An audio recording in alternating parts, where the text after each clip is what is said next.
Buenos días, estimados estudiosos. Entonces iniciamos formalmente hoy la clase 10 de septiembre. Inicialmente vamos a abordar la actividad que vamos a realizar en Cátedra para la Paz y seguidamente les mostraré la actividad de tecnología e informática. Inicialmente en estos momentos les estoy compartiendo la actividad. Entonces dice que en esa actividad el estudiante deberá a partir de la lectura responder las preguntas que se encuentran resaltadas en color rojo.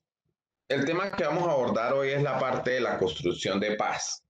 Sí, ustedes han escuchado mucho de que la paz en Colombia, que digamos inicialmente también nosotros planteamos los mecanismos que se deben generar en nuestro ambiente del colegio para poder garantizar, digamos, que haya una convivencia pacífica entre los estudiantes. También vimos muchas cosas de, digamos, que las personas se podían afectar tanto física, psicológicamente por cualquier acto de violencia.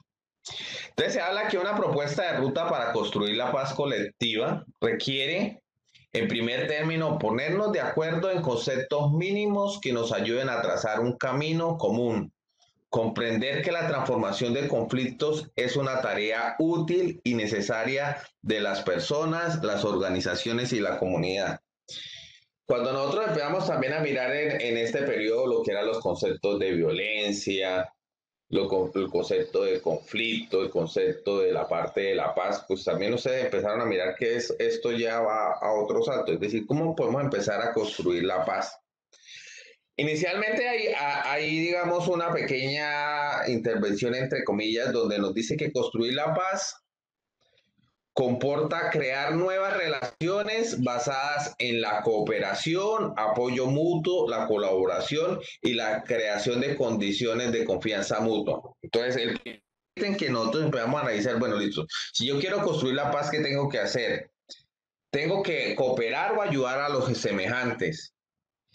Y también en esa crear y cooperar con ellos deben tener una confianza en uno. ¿Y ustedes cómo creen que uno debe hacer para poder confiar en un compañero o una compañera? Para poder confiar en alguien, pues significa que primero, pues uno debe ser muy correcto, es decir, no debe decir mentiras. Deben buscar que los logros que se busque sean al grupo, es decir, si digamos nuestra comunidad, el fin es que nos pavimenten la calle del barrio, pues automáticamente todos debemos ir en función de ese fin. Y pues eso tiene sus implicaciones. ¿Por qué? Porque cuando yo quiero trabajar en comunidad o en apoyo, yo tengo que empezar a entender primero cómo trabaja el otro. ¿Sí? También debo empezar a comprender es cómo los otros ven el problema, ¿sí? Porque todos no vemos el problema de la misma forma. Entonces, ¿cómo poder generar esa cooperación mutua y esa confianza entre los diferentes individuos de la comunidad?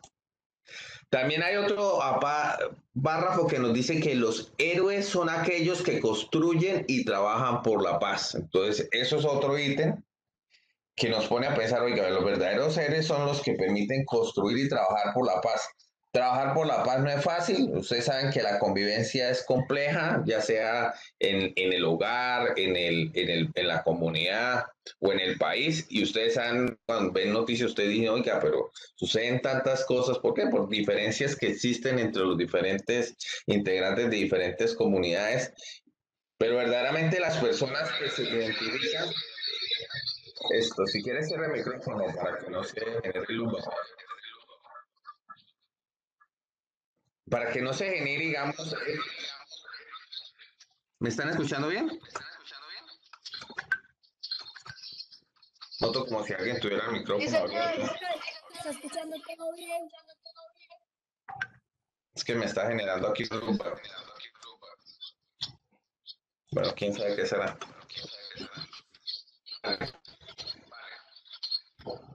Entonces, entonces dice, los verdaderos héroes son los que construyen la paz. Entonces, yo inicialmente les estaba diciendo que es complejo, ¿por qué? Porque cualquier persona que empiece a trabajar de forma organizada para construir la paz, ya sea en una comunidad o ya sea, digamos, en un territorio, pues va a encontrar muchas dificultades. Después nos dice que aunque no existiese en nuestra región un conflicto armado abierto,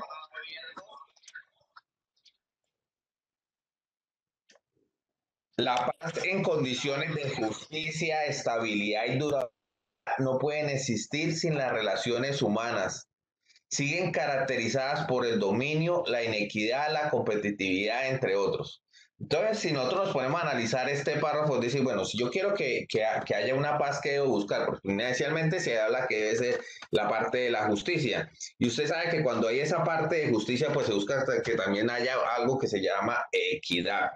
También volverla estable y duradera, pues en función de que a medida que transcurra el tiempo, pues que no se vuelva a generar nuevamente un nuevo conflicto.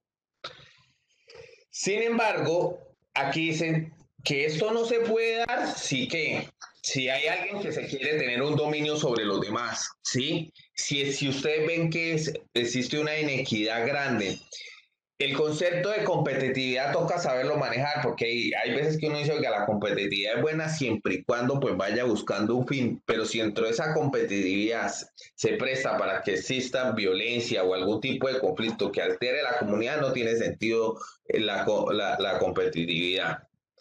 También se habla que para construir la paz justa, estable y duradera se requieren algunas condiciones esenciales. Entonces vamos a mirar qué consisten esas condiciones.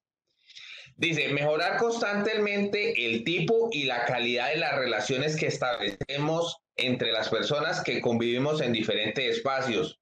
El núcleo, que inicialmente es seguidamente la escuela, el tercero el barrio, en el caso de que sea una zona rural, la parte de la vereda y después lo podemos ver como el municipio, partiendo del respeto por la otra persona. Entonces, si empiezan ustedes a darse cuenta que empiezan unos valores a añadirse a ser parte, digamos, si yo quiero construir la paz, entonces inicialmente nos dice oiga, pues si ustedes quieren trabajar la parte de la paz, pues tienen que trabajar constantemente desde sus hogares, ¿sí? Evitando los conflictos dentro de la familia, en la escuela, evitando que el bullying, ¿sí? El ciberacoso, cualquier tipo de que se pueda generar dentro de la escuela, ya sea yo le había dicho que puede ser físico, psicológico, en mi barrio, ¿por qué? Porque yo también tengo compañeros y amigos en el barrio, entonces allá también se puede generar malos ambientes que generen conflictos. Después ya se ve más grande, es decir, si es desde la parte rural, pues que todos los integrantes de la vereda pues estén acordes a los proyectos que se quieran desarrollar dentro de la vereda y no haya conflictos de intereses internamente. Y en el caso del municipio, pues ustedes saben que es la unión de los varios barrios que dentro de los mismos barrios dentro del municipio, las comunidades que hacen parte dentro del mismo municipio, pues entre ellas pues no haya ningún tipo, digamos, de discrepancia, ¿sí? Es decir, poder saber vivir en los diferentes espacios. Cuando uno se habla del término de respeto, pues usted sabe que el respeto llega hasta cierto punto, es decir, el término del respeto yo lo debo saber manejar. ¿Por qué? Porque la otra persona también me debe saber respetar, ¿sí? Y respetar que opiniones, respetar que creencias, ¿sí? Respetar que la integridad física del compañero. Entonces, ese término es bien amplio desde el punto de vista para poder establecer unas buenas condiciones de convivencia. Después nos dice, mejorar de forma evidente, progresiva y constante las condiciones de vida de los habitantes de un territorio, ya sea que el barrio, la vereda, el municipio, la subregión o el departamento. Esto tiene que ver con el disfrute de los derechos humanos, de los derechos económicos, sociales, culturales y ambientales que se reflejan de forma participativa y equitativa y sostenible del desarrollo. La participación efectiva en la toma de decisiones comunitarias, lo cual conlleva a disminuir enormemente las expresiones de violencia. Entonces, si ustedes se acuerdan, cuando nosotros empezamos a mirar la parte de la Constitución, había muchos derechos, ¿sí? Y uno sabe que si automáticamente todos esos derechos se garantizaran, cuando ustedes tuvieran todo el derecho a muy buena educación, a la parte de la salud, a la parte de la salubridad pública y a otros derechos que están consignados dentro de la Constitución, uno diría, oiga, habría mucha equidad y las personas estarían, entre comillas, con una buena satisfacción personal y de una otra forma eso proyectaría mejor los mecanismos de convivencia entre las diferentes comunidades. Me explico, si ustedes saben, digamos, un barrio que esté muy deteriorado en alguna ciudad, pues esa gente es gente marginada. Y hacer una gente marginada, pues ellos hasta carecen de muchos servicios públicos. Esas inequidades de una u otra forma generan roces y choques para la convivencia de algunas ciudades. Y eso mismo se puede replicar en muchas regiones del país. Si hay digamos, pueblos o también caseríos que son muy pobres, y de una u otra forma no tiene la parte de los servicios básicos de salubridad y todo, pues que pues se generan espacios donde en algún momento esa inequidad pues va a generar fenómenos de violencia. ¿Por qué? Porque hay un descontexto social. También se habla que para cualquier región del país construir la paz es también sinónimo de vivir unas nuevas relaciones armónicas a nivel personal, comunitario, con la naturaleza y con lo trascendente. En otras palabras, rescatar el valor de ser colombiano, hombres y mujeres de profunda vocación por el buen vivir.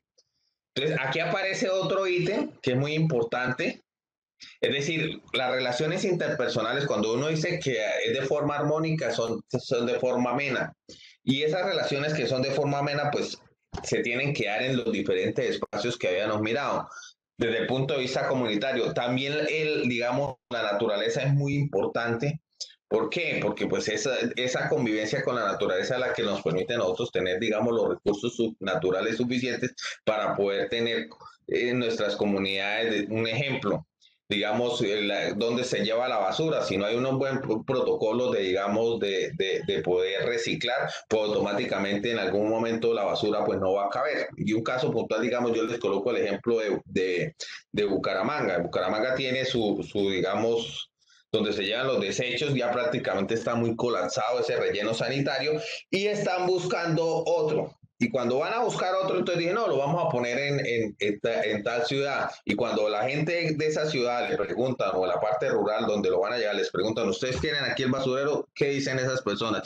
No, nosotros no queremos el basurero. Entonces, implícitamente se está generando, pues, que un conflicto en función de qué? De que, pues, se quiere disponer de una cantidad de residuos, pero como no hay un buen reciclaje, pues automáticamente los espacios que estaban asignados ya no están dando abasto. Entonces, está buscando llevar esas basuras para otro lado, donde esas otras comunidades pues no van a estar de acuerdo que les lleven esa basura. Entonces eso como para que comprendan desde el punto de vista de la naturaleza.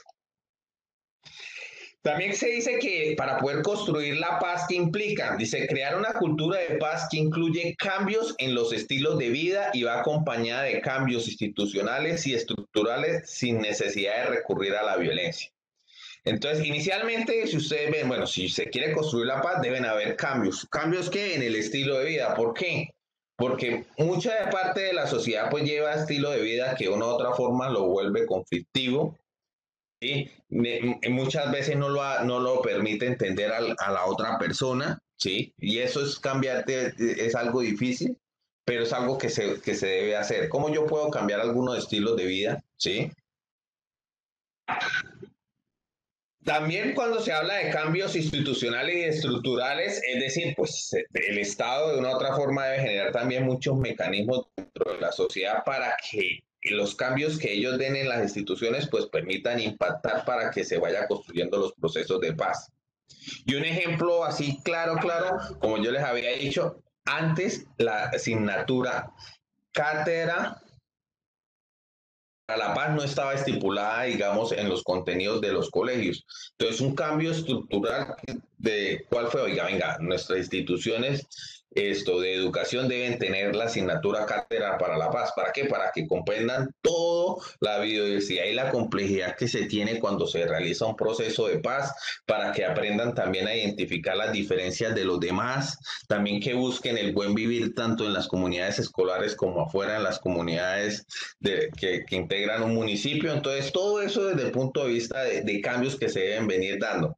También se habla, dice, de hacer perder la legitimidad que tiene la guerra y el uso de la violencia, potenciar el conocimiento y el diálogo pluricultural, ejercer una nueva mirada sobre los conflictos y una educación sobre la forma de regularlos y transformarlos positivamente.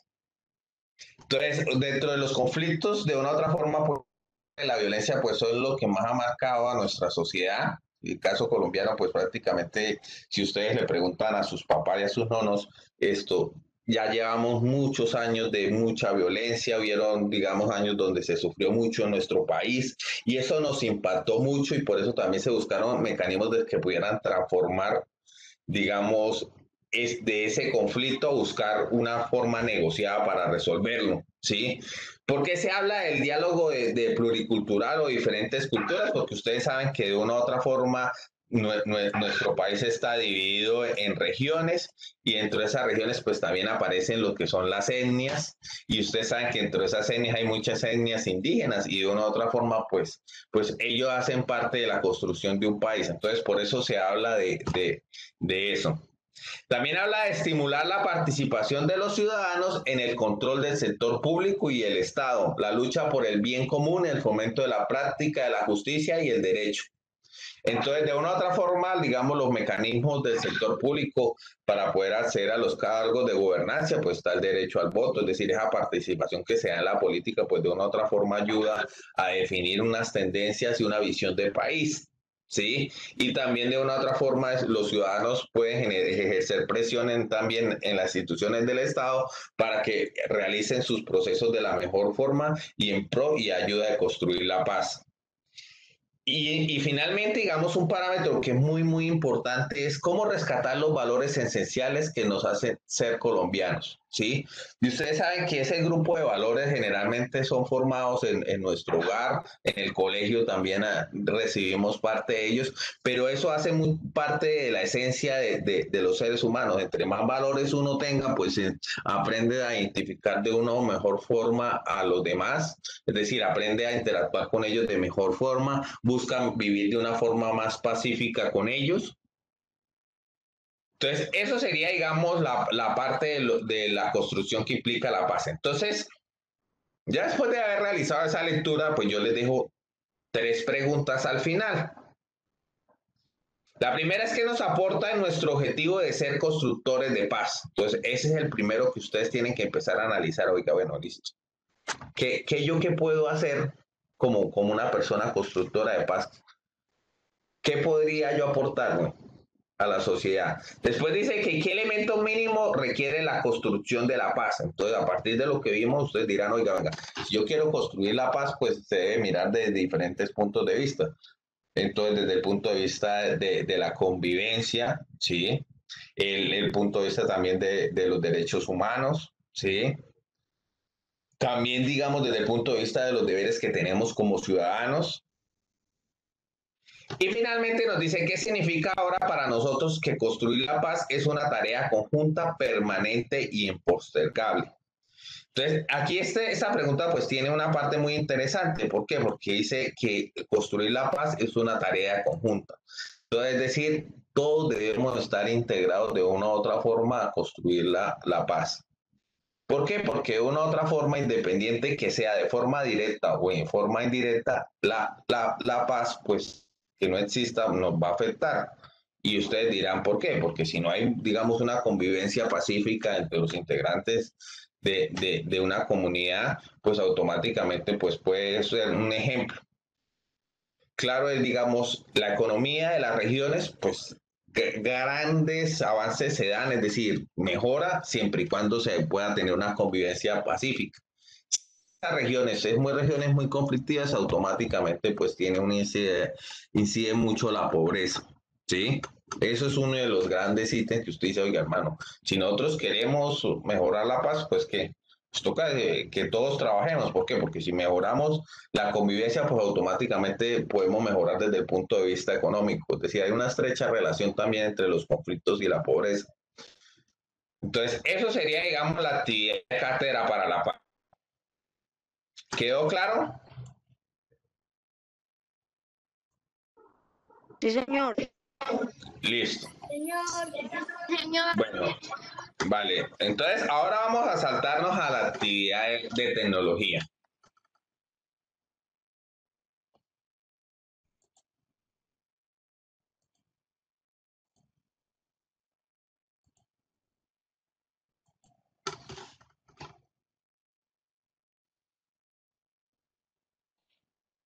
Para la actividad de tecnología, pues ya les especifico qué es lo que vamos a hacer. Pero les voy hablando y les voy comentando en qué consiste. Si ustedes se han dado cuenta, nosotros que en las últimas actividades de tecnología que vimos el periodo pasado, lo que era la evolución de, digamos, de los computadores, ¿sí? Cómo se generó la computación, cómo empezaron a aparecer también, digamos, estos sistemas operativos que se integraron a esos ordenadores para ir generando una evolución desde el punto de vista de las unidades de cómputo.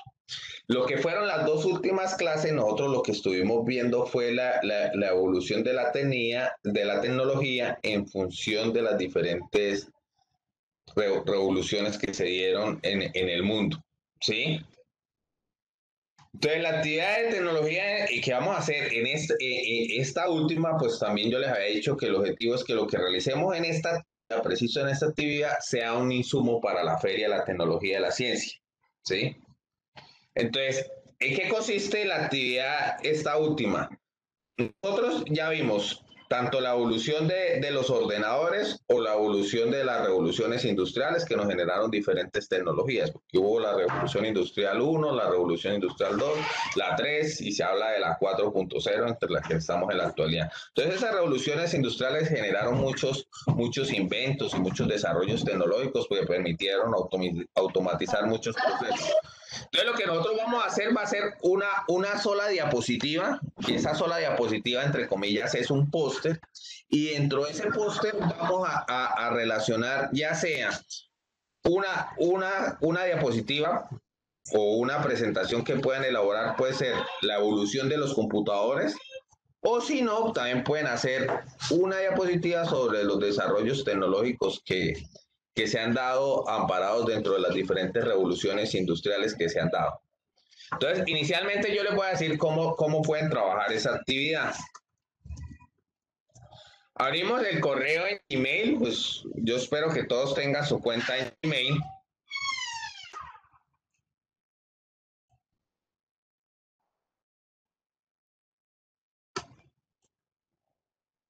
Entonces, dentro de su cuenta de Gmail, Gmail tiene un grupo de herramientas y entre esas, pues para poder trabajar diapositivas. Entonces, aquí donde está, digamos, esta matriz de puntos, uno le da clic ahí, que son las aplicaciones de Google, y venimos donde dice presentaciones.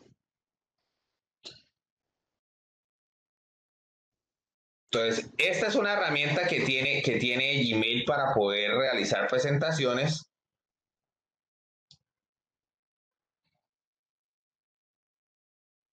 En mi caso, yo inicialmente subí el formato de póster a mi correo Gmail a través de algo que se llama el Drive. Ya les muestro cómo se sube. Y aquí me aparece el formato de póster.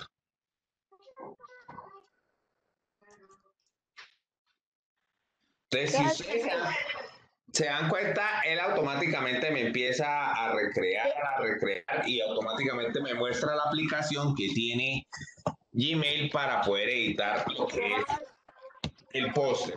El póster, como le había dicho, es una sola diapositiva, entonces este formato de póster yo se lo voy a incluir. ¿En dónde se los incluyo? En la asignación de la actividad. Esta actividad es grupal, ¿sí? Esta actividad es de a 2 personas, entonces mirarán a ver cuál es su compañero de trabajo. Entonces ya les muestro cómo ustedes van a subir este póster a Gmail. Señora. Señora. ¿Se puede otro salón? No, porque son solamente los de sexto. Los otros cursos, ellos tienen ya cosas diferentes para participar en la feria de tecnología. ¿Listo? Listo. Entonces, inicialmente, si yo quiero subir el formato que les acabé de decir, entonces, les voy a explicar inicialmente y espera un momento. Listo. Entonces, le damos aquí 2 puntos, seleccionan la opción aquí que dice el Drive. Aquí aparece el Drive y ustedes a partir de ahí el Drive es como un sistema que ustedes pueden almacenar información en la nube. Entonces esa información en la nube que ustedes registran ahí, pues les queda almacenado y asociado a su cuenta. Entonces yo les voy a pasar el formato, entonces se sobreentiende que ustedes lo van a descargar, ya sea en su celular o en el computador, porque aquí pueden trabajar ya sea del celular o del computador, de donde ustedes quieran. Entonces le voy aquí en mi Drive y le voy a subir un archivo, le voy a decir aquí donde dice Upload File.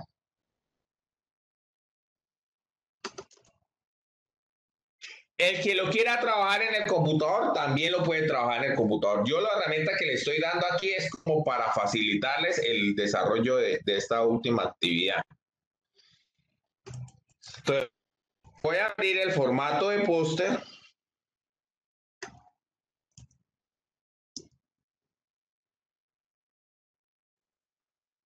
Este es el nombre completo.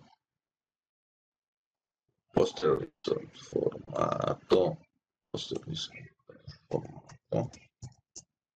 Listo, entonces voy a seleccionar aquí el póster. Vamos a este formato póster. Le voy a abrir. El automático empieza a cargar el formato. Ustedes ven aquí aparece el cargue, y cuando ya lo tiene subido, lo deja seleccionar. Entonces aquí automáticamente me apareció el formato de póster. Entonces yo lo que le debo es dar ya doble clic para que me lo dé.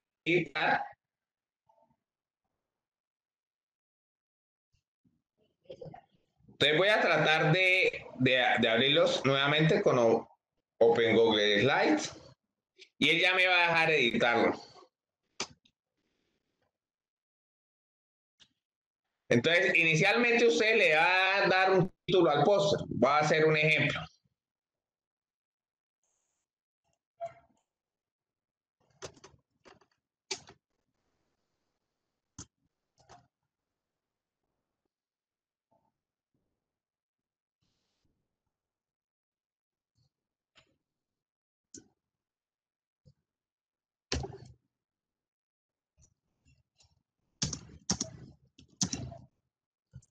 Digamos, yo me quiero concentrar en esta temática, la evolución de los computadores. Integrantes, pues después colocarán los integrantes. Entonces, digamos, un ejemplo, va a trabajar Iron y Ángel. Y ahora empiezan a trabajarle a la parte del post. Entonces, una introducción, entonces empezarán ustedes a escribir. A continuación, un ejemplo, eso sí depende de cada uno. Conoceremos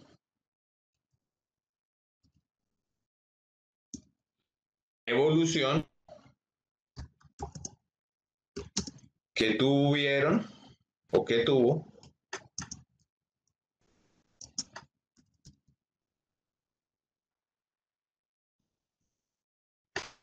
eso puede ser una temática. Ustedes pueden incluir imágenes, ¿sí?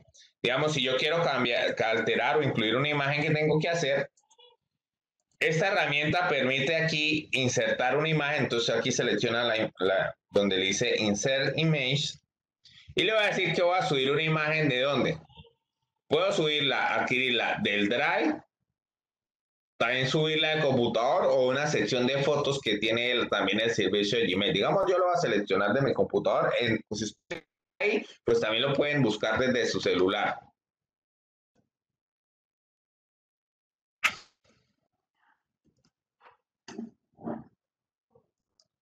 Entonces voy a buscar, digamos, una imagen que tenga por ahí en mi computador. Como tengo aquí una de California. La seleccioné, entonces la crea y la carga. Entonces automáticamente ustedes pueden así insertarle las diferentes imágenes si seleccionaron la temática de la evolución de los computadores. Si ustedes no quieren eso, entonces su póster lo quieren hacer sobre las diferentes revoluciones industriales. Entonces, la temática que ustedes seleccionaron es la revolución industrial. ¿Revolución industrial o revolución industrial? Entonces, van a hacer el póster entonces con respecto a esta temática. Digamos que ya lo terminaron, ¿sí? ¿Ustedes qué van a hacer? Como yo les asigno una actividad en el modo, ustedes le van a dar aquí en la opción donde dice share.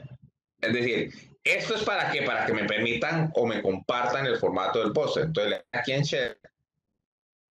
Cuando le dan a share, él automáticamente aquí le dice copy link. Este copy link es el link que ustedes me deben pegar en el modo para que yo pueda descargar este póster que ustedes elaboraron. Entonces le dan aquí copy link y automáticamente ese link que acabé de copiar, usted le dan control V en el modo y es el que me pega y es el que me permite visualizar la actividad. Como acuerde que estas actividades tienen duración de 15 días, entonces dentro de 8 días yo les voy a ir mostrando más cosas de cómo pueden ir trabajando con este póster, ¿vale? Esto, digamos, era como más introductorio para que identificara en qué va a consistir esta última actividad. Este póster se sobreentiende que nosotros lo vamos a publicar en la Feria de la Ciencia o en el evento que vamos a hacer en octubre, para que todo lo que ustedes hagan, pues se esfuercen porque ya sea, digamos, lo mejor posible. Eso sería con respecto a esta actividad de tecnología. Por ahí alguien me pidió la palabra, entonces los escucho. Profesora, ¿esa actividad se puede hacer solo? O sea, uno solo. Pues sí se puede hacer solo, pero el objetivo es que trabajen grupalmente, ¿sí?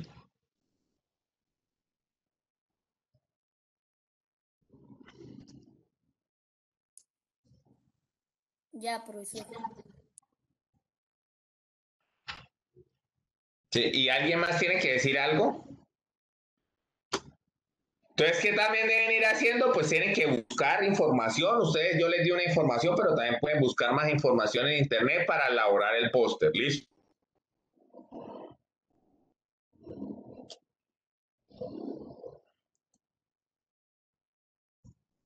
Entonces, les agradezco mucho a los de sexto. Ya les quedó la actividad, entonces, que vamos a trabajar tanto en cátedra como en tecnología. En el transcurso del día, espero que ya tenemos estas actividades y por favor ir colocándose al día. Muchísimas gracias.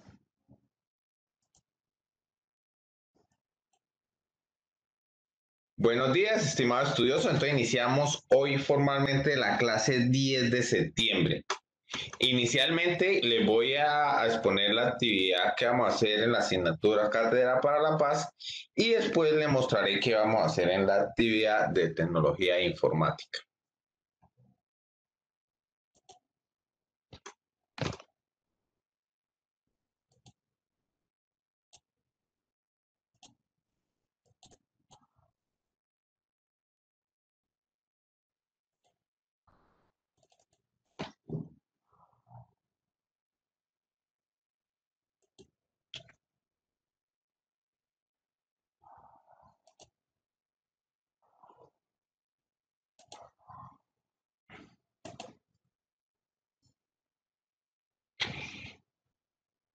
En esta actividad vamos a continuar a la parte de lo que era un conflicto, digamos, en la actividad anterior vimos un poco sobre las fases o digamos los diferentes componentes que estaban dentro de un conflicto, ¿sí? Dentro de eso definían las personas, los hechos y digamos también otra cosa ha sido digamos la dinámica del conflicto. Y pues yo les dejé una actividad que era pues que ustedes seleccionaran un conflicto que conocieran de antemano y a partir de él describieron eso. En estos momentos vamos a darle un poco una reorientación un poco más profunda con respecto al análisis y el proceso de transformación de un conflicto.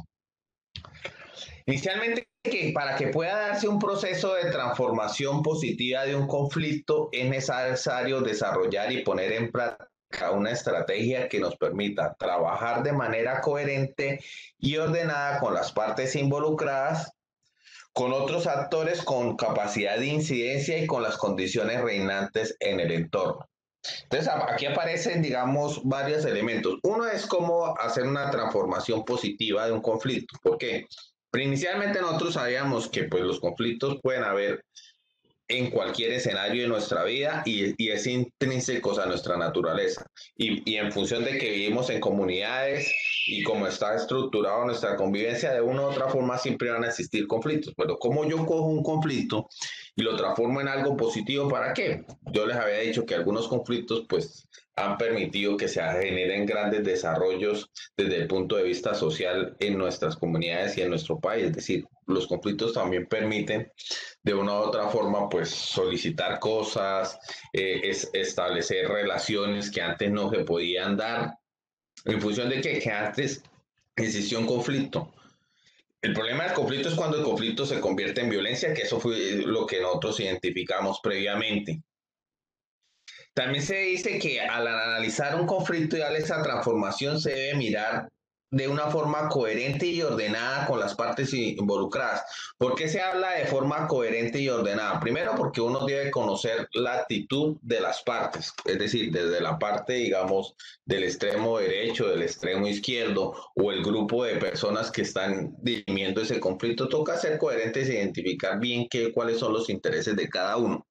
Porque también se habla de forma ordenada, porque una otra forma, cuando yo voy a ser partícipe, digamos, de la transformación o la solución de un conflicto, pues eso debe tener un ciclo debe ser, decir, yo no puedo tratar de darle la razón a ninguna de las dos partes, ¿sí? Y entonces en eso se involucra tener un orden en ese proceso y también otra parte muy importante es que a veces hay un conflicto entre grupos, pero hay uno que tiene una mayor capacidad de incidencia que otro, o hay actores externos a ese conflicto que de una otra forma también pueden incidir. Entonces, lograr identificar esos actores que pueden incidir sobre ese conflicto, pues permite dilucidar un poco mejor o comprender cómo va a ayudarle a dar solución a ese conflicto.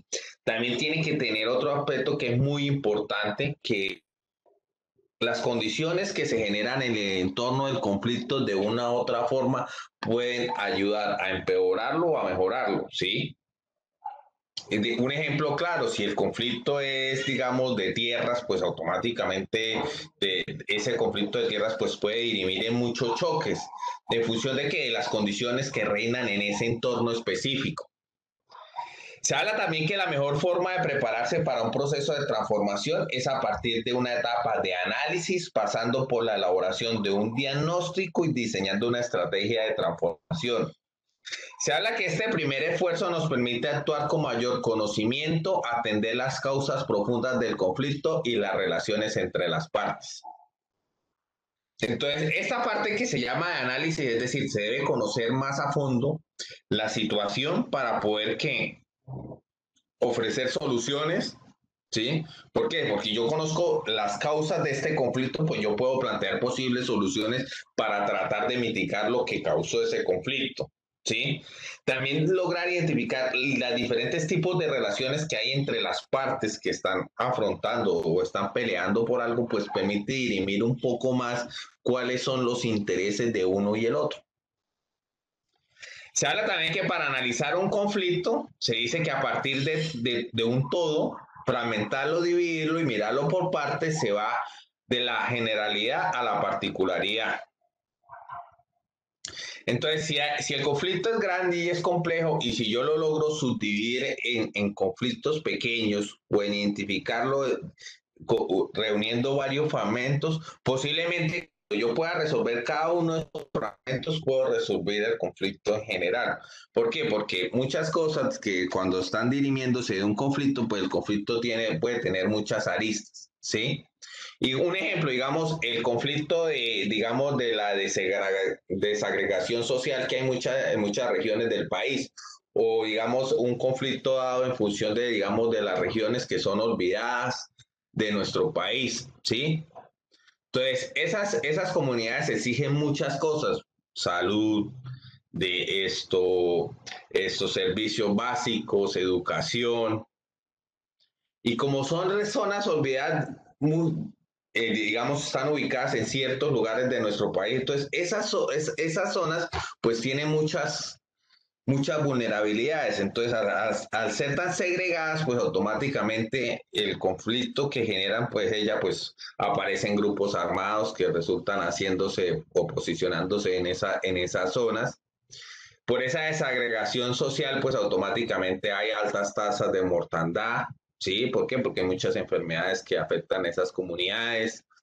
Por la parte tampoco de no tener salubridad, pues digamos el desarrollo social que se da es muy pobre y se carece de muchas cosas. Entonces, cuando uno empieza a analizar un conflicto, uno dice, oye, para, suceden todas estas cosas. Aparte, de pronto hay actores armados sobre esos territorios.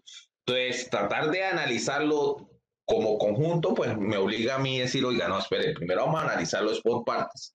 Primero, pues revisemos qué es lo que no tienen esta población, de qué carecen. ¿Sí? Entonces, de pronto esa población, por ser muy alejada, no tiene ni siquiera seguridad del Estado. ¿Sí? Por su ubicación geográfica también carece, digamos, de los servicios básicos que yo les había dicho. El análisis del conflicto, uniendo diferentes fragmentos, pues se permite dilucidar o comprender mejor el conflicto. También se habla que los elementos relevantes de un análisis son en lo político, ubica la estructura del Estado en su marco normativo, define el territorio en tiempo desde la perspectiva histórica, caracteriza el Estado desde lo político y visualiza las situaciones de vulneración de los derechos humanos y la corrupción. Entonces, con respecto a los derechos humanos, pues ustedes saben que es un consolidado de derechos que de una u otra forma buscan garantizar la dignidad humana, ¿sí? Entonces, inicialmente, si se puso a visualizar desde lo político, dice, oiga, venga, aquí hay un Estado y el Estado pues tiene que garantizar unos derechos, ¿sí? Y también hay otra parte que es muy importante, los fenómenos de corrupción. Ustedes saben que los fenómenos de corrupción que se han dado en el país, en muchas regiones, pues de una u otra forma han contribuido, digamos, a que se generen muchos conflictos. ¿Por qué? Porque usted sabe que cuando se habla de corrupción es plata que se roban, que va para muchas personas desfavorecidas y automáticamente las personas desfavorecidas cuando van y exigen sus derechos pues entran a dirimir un conflicto. Se habla que también en lo económico, donde realiza una descripción del modelo económico, los sectores del poder, los sectores productivos y los ajustes institucionales que generan la economía, el desempleo con la pérdida de garantías laborales, la inflación, la privatización y sus efectos en la parte social nos ubican el desarrollo social y su caracterización. Si con el mismo ejemplo que les había dado de ese caserío que estaba ubicado en una zona alejada, que era población muy vulnerable, pues automáticamente aquí se empieza a hablar de la economía. ¿Qué economía tiene ese caserío? Dirán, no, es que aquí lo único que tenemos son cultivos, periódicamente logramos sacar algo de nuestros cultivos a alguna ciudad y con eso tratamos de sobrevivir en nuestra zona. Entonces, ese aspecto económico otra vez pues lo margina. ¿Por qué? Porque tiene muy bajo poder de adquisición y ustedes saben que cuando hay bajo poder de adquisición pues automáticamente pues se ve mucha pobreza y usted esa pobreza pues también muchas veces se deja permear por la corrupción, ¿sí? Entonces hay muchos actores que empiezan, ustedes empiezan a mirar, se entrelaza la parte política, la parte económica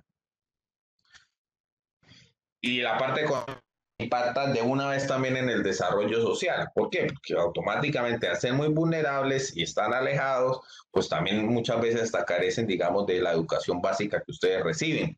Y ustedes saben que la educación básica es uno de los pilares para poder generar desarrollo. ¿Por qué? Porque entre más uno se forme, pues puede generar mejores mecanismos de riqueza en nuestras comunidades.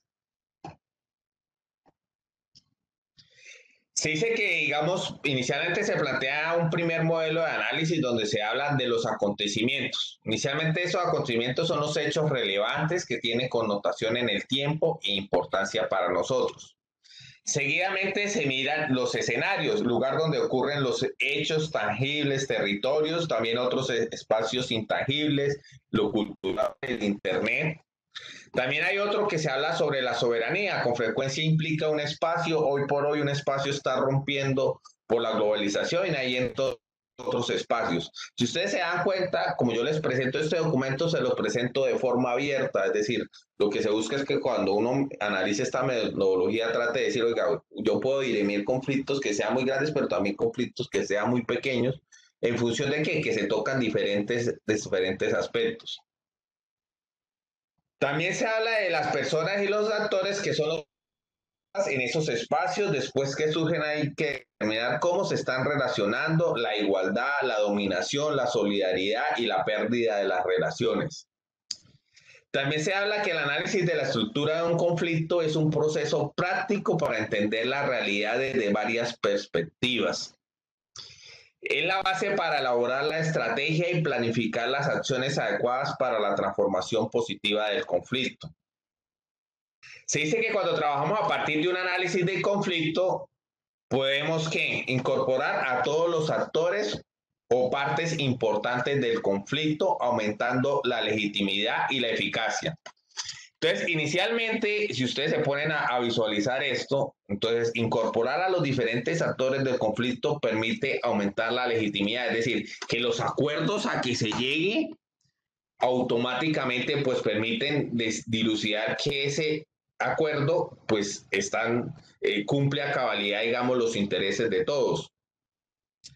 Porque es muy diferente a tratar de yo resolver un conflicto tratando de hablar por una persona, que cuando yo le digo, oiga, no, vengamos todos, nos reunimos, nos sentamos en una mesa y tratamos de llegar a un acuerdo común. Por eso también aparece el término de eficacia, es decir, si yo puedo tratar de interactuar con todos y entre todos resolvemos este conflicto, yo estoy siendo eficiente. Esto, Carol, se le encendió la cámara. También podemos tener una visión más completa porque están todos los puntos de vista. Entonces, eso es otra parte muy importante, incluir los diferentes puntos de vista con respecto a una problemática por permite elucidar de una forma más precisa una solución a un conflicto.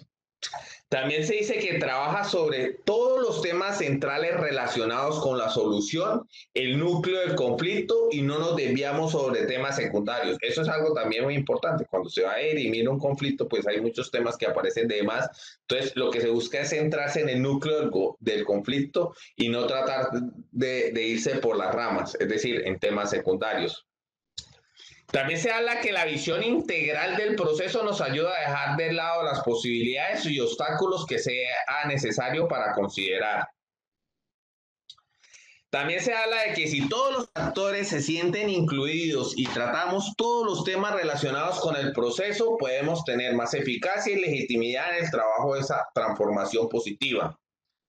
Finalmente nos dice que los conflictos sociales tienen comportamientos y dimensiones que se deben considerar en el proceso de análisis. Para comenzar se necesita conocer la siguiente información: la historia del conflicto, identificación de los actores del conflicto y sus relaciones, identificación de las posiciones, sus intereses y las necesidades de las partes. Después, cómo es la dinámica de este conflicto, su evolución y las formas de confrontación. Y finalmente, la disposición para participar en un proceso de transformación. Se dice que a partir de estos elementos podemos ver las posibilidades y los obstáculos, algunas rutas posibles de solución y elaborar la estrategia para transformar el conflicto. El primer paso es conseguir información sobre el conflicto, ordenar, seleccionar, jerarquizar la información y procesarla para obtener un buen diagnóstico. Hay muchos métodos para recolectar y procesar la información. Entre estos métodos utilizados se presenta uno que se llama, de los autores Pablo Lederach y Marco Chung, que llaman el mapa de los 3 PPP. Estos 3 elementos entrelazados o analizados son la persona, el proceso y el problema, lo cual nos permitirá dar una mayor comprensión al conflicto que se vive en nuestras comunidades, regiones, barrios u organizaciones, y que nos ayuda a tomar conciencia de dónde estamos y hacia dónde podemos dirigir. Entonces, ellos nos muestran una estructura de la mapa del conflicto escrita así, en las personas, en los procesos que se dan y en el núcleo del problema. Entonces se dice que las personas pues son los protagonistas, los grupos o las instituciones involucradas, el proceso del conflicto o el desarrollo. En este proceso se mueven las posiciones de las partes tratando de conseguir resolver el conflicto y el problema del mismo. ¿Qué entra en las personas que hacen parte del conflicto? Las emociones y sus sentimientos, la necesidad humana de explicarse, justificarse, desahogarse, tener respeto y dignidad, las percepciones del problema y en la forma en que lo ha ocurrido, y esto afecta a las personas.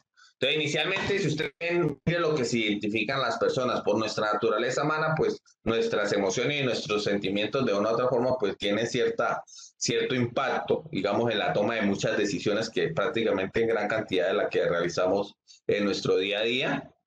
También, como les había dicho, pues hay una necesidad es que las personas toca dejarlas hablar, que expliquen, que justifiquen, que se desahoguen, que tengan presente qué es lo que se quiere. Y también la parte de lo que es el respeto y la dignidad. Cuando se pierde el respeto y la identidad, automáticamente se torpea todo el proceso de diálogo que se puede definir dentro de un conflicto. También ahí se busca que, pues, oiga, hermano, las diferentes percepciones del problema, todos no ven las cosas de la misma forma. Para lo que alguien está malo, otros buscan que lo ven bueno. Y entre esa diferencia entre lo malo y lo bueno, o lo que yo veo de un conflicto bueno, o lo que yo veo malo, y si a otra persona veo, pues empieza uno a dirimir esas diferencias. Y también, pues de una u otra forma, lo que ocurre, pues no afecta a todas las personas de la misma forma. Ustedes se han dado cuenta, digamos, a su edad, que hay cosas que afectan a otras personas o le impactan mucho más que a otro grupo de personas. Y eso parte de nuestra esencia humana. En el caso del proceso, dice tener en cuenta el proceso que el conflicto ha seguido hasta el momento, la necesidad de un proceso que parezca justo a todos los involucrados. Entonces, ese proceso que aparezca justo a todos los involucrados, es decir, bueno, vamos a hacer esto para tratar de dirimir este problema. ¿Todos estamos de acuerdo o no estamos de acuerdo? Lo otro es los canales de comunicación y el lenguaje que se genere para empezar. Cuando nosotros estamos dentro del proceso, si las palabras son o si son indiferentes esas palabras cuando se trata de expresarse con respecto a cualquier persona, pues automáticamente pues pueden afectar, digamos, la parte del conflicto. También habla que lo que hace falta para construir es un diálogo constructivo, que eso es difícil encontrarlo muchas veces. ¿Por qué? Porque el diálogo constructivo involucra que uno cambie muchas cosas de la personalidad y que también vaya de acorde a poder construir tanto para uno como para el prójimo.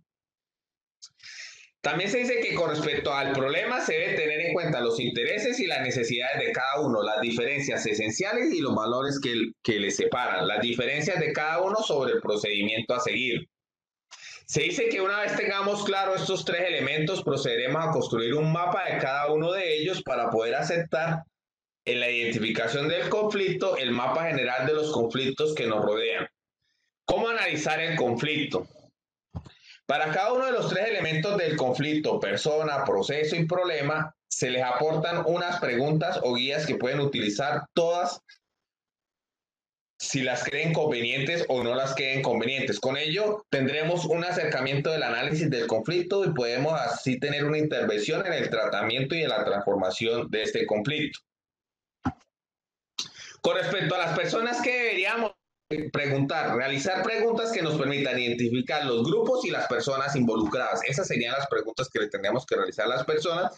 Y la otra es la percepción del problema que cada uno tiene, ¿sí? Esa sería la primera información que nosotros podríamos extraer de las personas. Lo segundo, es decir, ¿cómo yo hago preguntas con respecto a qué dinámica ha tenido el conflicto? ¿Sí? ¿A qué personas ha venido afectando? ¿Cómo se ha tratado de resolver el conflicto? ¿Qué diferencias se han podido ya solucionar? ¿Y cómo se está generando la comunicación para tratar de dirimir ese conflicto? Los canales de comunicación de una u otra forma deben ser de la mejor forma para que se empiece a dar un proceso que permita en algún momento solucionar el conflicto. Y lo otro, pues las preguntas deben ser enfocadas al problema. Decir, oiga, hermano, ¿cuáles fueron las causas de este conflicto? También se debe hacer una lista de los puntos concretos a resolver. ¿Qué es lo que debo resolver de este problema? ¿Por qué? Porque automáticamente cuando yo empiezo a qué es lo que debo resolver, automáticamente estoy pensando, oiga, bueno, si tengo este problema, ¿cómo lo puedo resolver? Si tengo este otro problema, ¿cómo lo voy a resolver? Si la unión son de problemas pequeños, me permite solucionar un gran problema, pues hermano, voy a generar los mecanismos para resolverlo. También se habla de los análisis de los recursos existentes que pueden regular las diferencias esenciales. Cuando le había existentes algunos conflictos que requieren la parte de dinero, ¿sí?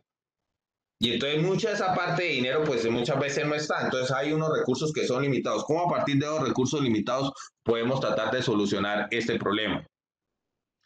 Y finalmente, digamos que ya se tienen esas tres partes identificadas, las personas, el proceso y el problema, entonces se habla ya de la intervención, que es una propuesta que uno debe hacer para darle el tratamiento a ese conflicto. Se dice que en esta última fase el eje de trabajo será yo y mi organización, vereda o barrio, nuestras metas, utopías, las que aplicaremos a la conflictividad identificada, es decir, una vez fotografiado el conflicto, la recreamos y transformamos a partir de la identidad propia, personal y del grupo, organización, vereda o barrio, para tener una foto lo que se quiere como sociedad, teniendo como lente la justicia, la democracia, la no violencia.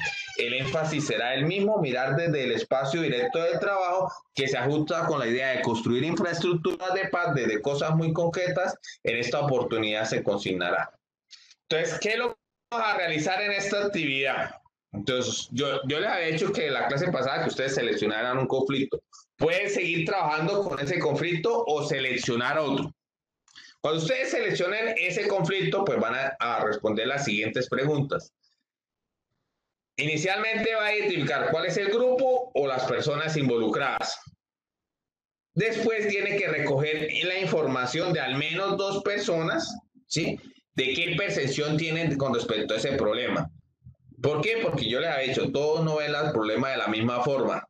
Después tienen que identificar qué asunto empezó todo, es decir, en qué punto empezó este conflicto, cuál fue, digamos, la cosa que usted dijo, oiga, venga, aquí sucedió algo. Y usted decir, bueno, lo que pasó fue que un lunes cogió Miguel y le botó la basura al frente de la casa de Juanita. Es decir, ahí fue que empezó todo. Entonces a Juanita pues sí incomodó mucho porque le botaron la basura al frente de su casa. Después, ¿qué van a hacer? Después van a responder de qué forma se está realizando la comunicación entre las partes. Entonces, puede ser que sea de forma grosera, puede ser que solamente sea por correo electrónico, puede ser que no exista comunicación en este momento dentro de ese conflicto. Entonces, es un conflicto que es complejo de llevar porque no existe comunicación entre las partes. Después deben responder, describir cuáles son los intereses, necesidades y valores de cada uno. Entonces, ¿qué interés tiene uno de botarle la basura al otro? Pues usted dirá, oiga, pues lo que él quiere es quitarse la basura que tiene ahí al lado de la casa y botársela al vecino. ¿Qué necesidades tiene que él realizar eso? Ninguna. O ustedes dirán, pues no, si yo sí identifiqué la necesidad, pues deshacerse de la basura. ¿Y los valores de cada uno? Pues no tiene valores porque uno no puede coger la basura y botársela al vecino. Dice después realizar una lista de los puntos de vista concretos a resolver. Entonces, ¿cuáles serían los puntos concretos a resolver? Oiga, ¿qué pasó con la empresa que recogía la basura? ¿Por qué esa empresa no cogió y se llevó esa basura y eso permitió que el vecino cogiera y se la botara a la vecina? También después dice realizar un análisis de los recursos existentes que puedan regular las diferencias esenciales. Entonces, en algún caso, pues, si el problema se presta con la parte económica se permite ayudar a dirimir el conflicto, pues eso hace parte de la respuesta. Y después, finalmente, ustedes van a realizar una propuesta de tratamiento para este conflicto seleccionado. Ustedes van a decir, oiga, venga, yo propongo que de esta forma yo puedo resolver este conflicto. Esa es la actividad de Cátedra para la Paz.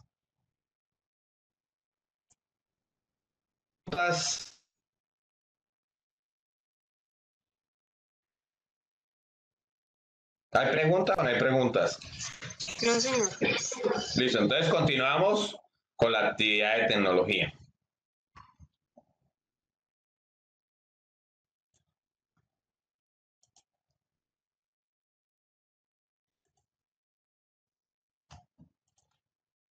Para la actividad de tecnología vamos a utilizar 2 herramientas más que tiene la suite de Gmail que nos permiten establecer canales de comunicación adicionales de los que ya conocemos. Una de las ventajas de estos canales de comunicación que son robustos, es decir, algunos de ellos trabajan con información cifrada, es decir, si cualquiera trata de coger esa información, pues difícilmente podrá saber que el video que se está comunicando entre las 2 partes. También son robustos, también permiten incluir varias personas para poder hacer reuniones virtuales. Y con respecto a lo de la pandemia, ha cogido mucha fuerza el uso de estas herramientas, a ser de uso gratuito y de ser robustas. También los formatos de compresión tanto del audio como de la imagen son muy buenos, entonces permite que múltiples usuarios con bajos anchos de banda se puedan comunicar. Entonces, la primera herramienta que les voy a enseñar a manejar hoy es Google Meet. Entonces, inicialmente lo que voy a hacer es, ustedes entran aquí donde está el suite de aplicaciones de Google. selecciona la opción que dice Meet. Yo inicialmente le dije a algunos estudiosos que por favor pudieran instalar esta aplicación, ¿sí? Los que no, pues también pueden hacer el correo. Lo que voy a hacer inicialmente, voy a, entre comillas, establecer un canal de comunicación con al menos 2 estudiantes para que ustedes vean cómo se puede utilizar esta herramienta. Entonces selecciono aquí Meet. Entonces inicialmente me aparece este frame. Este frame es el frame inicial de la herramienta Google Meet, donde yo puedo crear una reunión. Es decir, yo tengo la potestad para crear una reunión. Entonces voy a seleccionar aquí la opción Nueva reunión.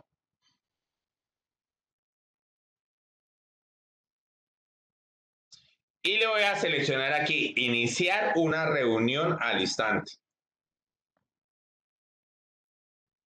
Entonces él automáticamente empieza a identificar lo que es la entrada del códec de audio y la entrada de video. Sí, en el caso si tiene cámara el computador, como en mi caso, pues automáticamente ustedes ven que ahí me están visualizando.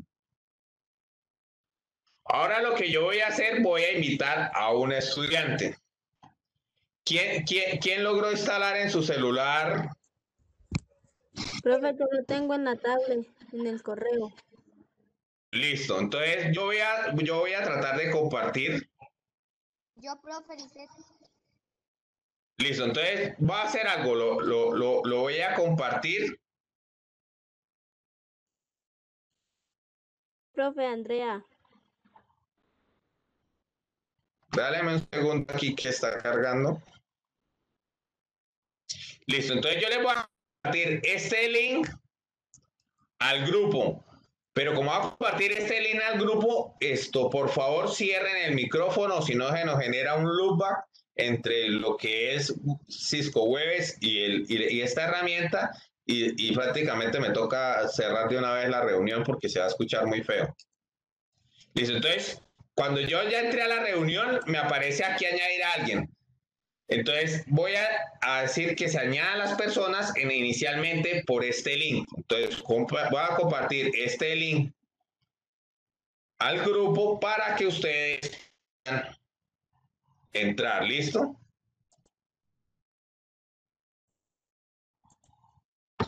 Me regalan un segundo mientras comparto el link.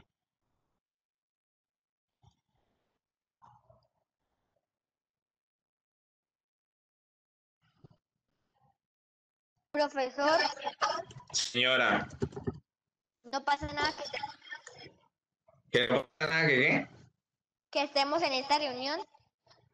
eh, cierren el micrófono para que no se le genere retroalimentación. Si no, se nos genera retroalimentación.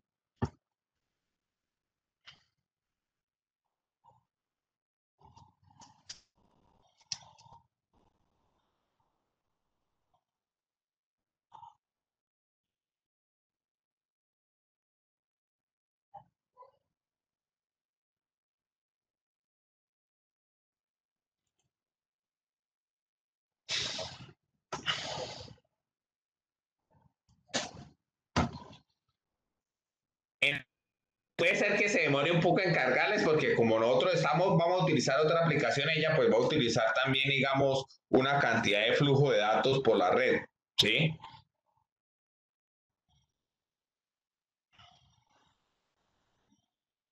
Entonces eso puede ser que ponga un poquito lento la aplicación. Si no les entra, pues no pasa nada, pues se salen, pero yo espero que todos logren entrar, tampoco es que estemos consumiendo mucho ancho de banda.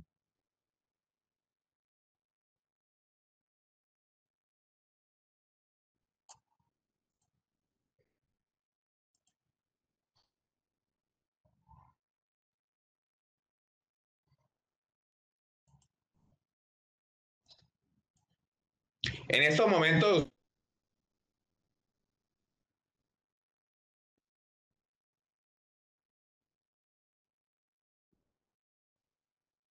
entonces, y tengo el compartido para que a ver si me deja.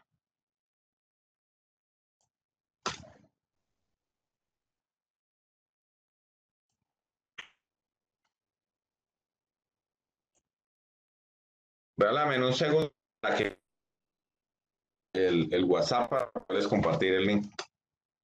Entonces,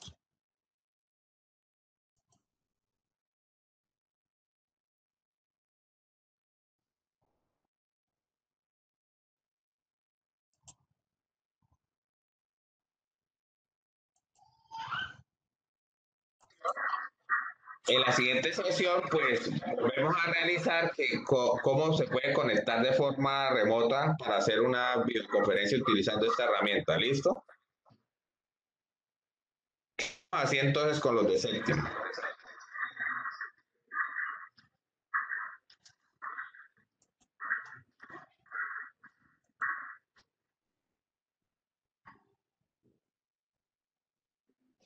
En función de esto, también les digo que la actividad debe ser de 2 estudiantes al menos para que entre ustedes se hagan la llamada. La aplicación de Meet la pueden instalar en su celular, ¿sí? O en el celular de un tío, de un papá, en cualquiera pueden hacer la actividad. Y lo único, pues, que va asociada a la cuenta del correo de Gmail, para que lo tenga presente. Lo que vayan a realizar va asociado con la cuenta de correo de Gmail. Ya les dejamos hasta ahí por hoy. Les agradezco entonces mucho su participación.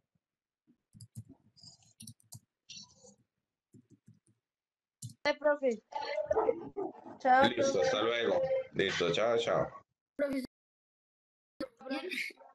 Profesor, Yo ya la cerré, Katie, ya que ya no voy a aparecerle. Nada, yo ya la cerré. Listo, bueno, hasta luego. Hasta luego. Entonces, buenos días, estimados estudiosos. Iniciamos entonces la clase hoy, 10 de septiembre. Inicialmente les expondré la actividad de Cátedra para la Paz y seguidamente les expondré la actividad que vamos a realizar en el área de tecnología.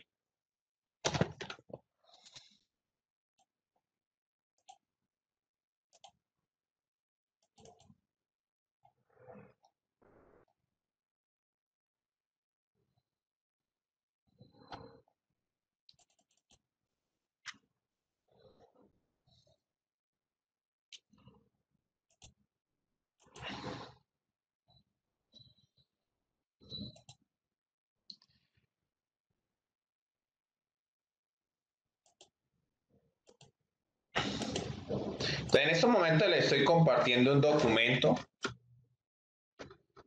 donde les describo la actividad enfocada para Cátedra para la Paz. En la última actividad, pues hemos entrado a comprender un poco más la parte, digamos, de qué involucra la paz. En esta actividad precisamente nos vamos a centrar en algo que hemos visto también en Constitución y que hemos hablado ahí un poco sobre lo que son los derechos, ¿sí? Los derechos, que entre comillas hablamos de los derechos fundamentales y que están descritos prácticamente en 3 vertientes, pues de una u otra forma ellos pues nos dignifican desde el punto de vista humano. Y la garantización de esos derechos, pues de una u otra forma contribuye de una forma positiva y asertiva a cualquier proceso o cultura de paz que se dé en nuestras regiones. Entonces, la actividad consiste en responder estas 4 preguntas. Primero, ¿qué es la dignidad humana? ¿Cuál es la relación entre los derechos humanos y la dignidad humana? ¿Qué obligación tiene el Estado para garantizar a la sociedad una vida digna? Y finalmente, ¿qué importancia tienen los derechos humanos para un país en la cultura de paz? Entonces, inicialmente la lectura empezamos como los derechos humanos inmersos en la cultura de paz. Se habla que los derechos humanos se fundamentan en el principio de la dignidad humana. Se dice y se desarrolla mediante el reconocimiento propio de las otras personas como iguales, con voluntad y autonomía, que construyen un mundo de saberes y valores y participan de la vida en comunidad y son merecedores de un trato digno. Se dice que favorecer el desarrollo personal y colectivo, los derechos humanos permiten vivir de una manera digna, lo cual supone que las personas puedan exigir al Estado mejores condiciones de vida y el acceso a servicios básicos de salud, el trabajo, el alimento, la educación, la cultura, el vestido, la vivienda y la libertad de circulación, entre otros. También se habla que el derecho a la vida es el primero de los derechos humanos y el fundamental del ejercicio de todos los derechos, que demanda el respeto a la vida propia y a la vida ajena. Cualquier acto que afecte la vida como homicidio, lesiones personales, tratos crueles o inhumanos debe considerarse como un gravísimo atentado. Con respecto al término de dignidad humana, les introducí un pequeño párrafo que me pareció muy interesante. Dice que la dignidad humana es un valor y un derecho innato, inviolable e intangible de la persona. Es un derecho fundamental y es el valor inherente al ser humano, porque es un ser racional que posee libertad y es capaz de crear cosas. Con respecto a los derechos, en Colombia aclara que es una obligación del Estado proteger y garantizar los derechos humanos, los cuales tienen como única función la de contribuir al desarrollo integral de las personas entre los derechos consagrados en nuestra Constitución política, y se destacan los derechos civiles y los políticos, los derechos económicos, los sociales y culturales y los derechos colectivos y del medio ambiente. Si ustedes se ponen a analizar un poco esta parte, digamos, de la definición de un grupo de derechos que de una u otra forma nos permiten dignificarnos como humanos, entonces le lanzo yo una pregunta. ¿Ustedes cómo perciben los derechos que están consignados en nuestra legislación colombiana, basados en la Constitución, para nuestro diario vivir? ¿Ustedes qué ven entre ellos y lo que perciben de la realidad que viven en sus comunidades? Y en el caso colombiano, que es un caso, digamos, donde hemos tratado de resolver un conflicto que lleva muchos años y que nos ha generado muchos dolores a nuestro país. ¿Cómo identifican esos derechos ustedes o cómo los perciben en su diario vivir? Karen, Carol, Mafe.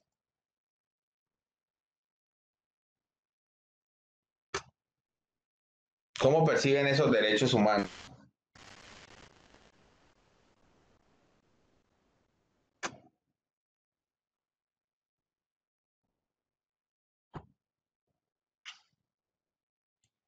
Bueno, entonces voy a tratar de hacerles un recorderis sobre los derechos fundamentales, ¿sí?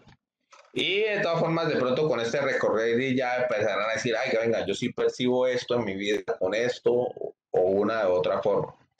El derecho a la vida, yo les había dicho que este es como conforma el preámbulo de la Constitución, donde está expedido, entre otras, para asegurar a los integrantes de la nación la vida, además no siendo de la Constitución una ley penal, sino un código político que se prohíbe imponer la pena de muerte. Por lo tanto, el derecho a la vida es inviolable y no habrá pena de muerte.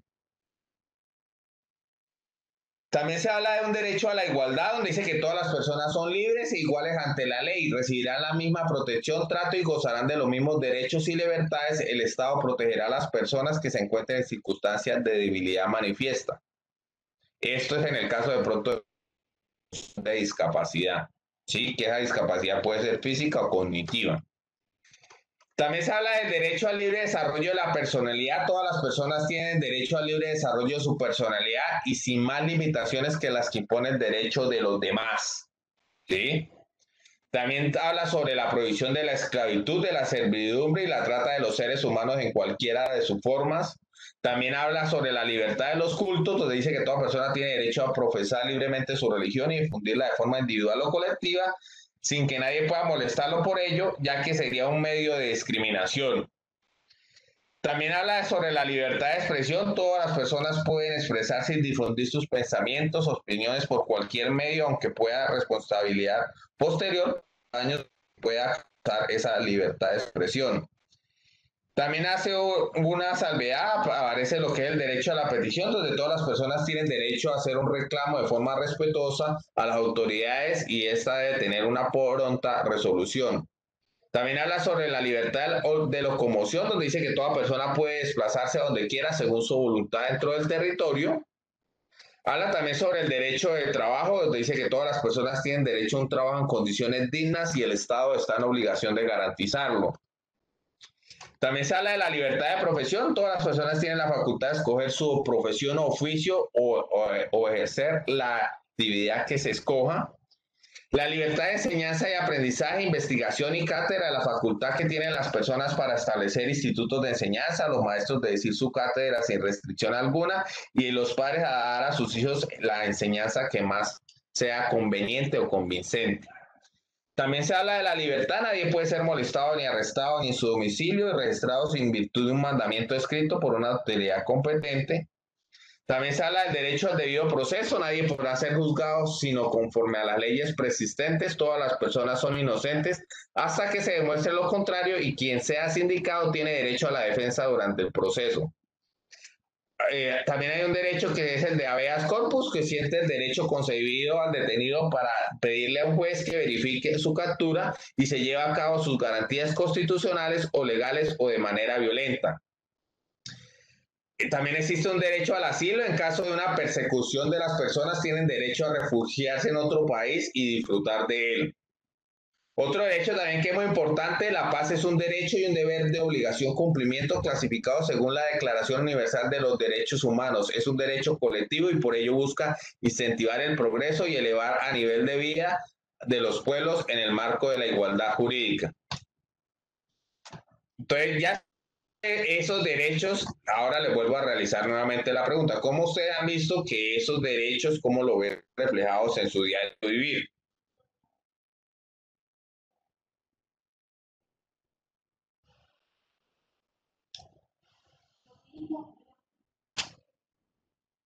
¿Cómo lo ven en su diario vivir? Karen, Carol, Mafe o Marlon.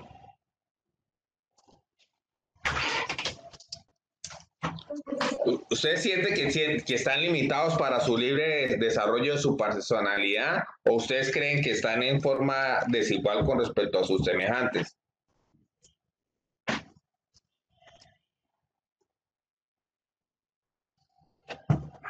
Lo que se busca con este grupo de derechos, si ustedes han visto, es garantizarle la dignidad humana a la persona, ¿sí? Y para poder usted garantizar la dignidad a una persona, pues una de las cosas que usted dirá, no, ya, pues sí, ese derecho a tener una libertad, a poderme mover en los territorios y un derecho en algún momento que si yo estoy siendo afectado, ¿sí?